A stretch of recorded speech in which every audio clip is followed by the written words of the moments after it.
আপনারা এখানে নিজে বসে রয়েছেন, আমার কারেন্ট নেই কে? কারেন্ট এরকম ডিস্টার্ব কে?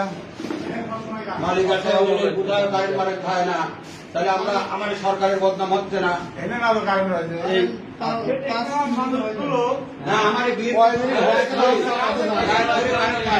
আপনি করি তো কথা বলে আপনি অফিসার মাত্র ঢুকলাম অফিসার বাইরে গেছে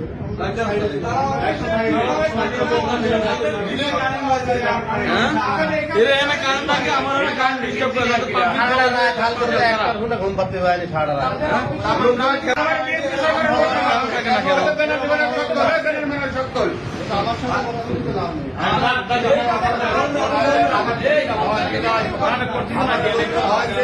এই অফিসে যে অফিসার আছে আমার বিশ্বাস এই হসপিটালে আমাদের প্রধানমন্ত্রী তারেক রহমান ঘেউ করার জন্য আছে, বদনাম করার জন্য আছে, বদনামে আছে আমাদের বিশ্বাস। এই অফিসারে প্রধান করা লাগবে, রাত করে কারেন্ট দেয় কারেন্ট আছে কারেন্ট হয় না, রাত করে কারেন্ট হয়। মালিক আছে মেলা জায়গায়, মালিক আছে মেলা জায়গায় কারেন্ট হয় না, মালিক আছে কারেন্ট নেই। এই আমার বিএনপি সরকারের বদনাম করতে আমার বিএনপি সরকারের বদনাম অফিসার সরকারের বদনাম। আসসালামু আলাইকুম।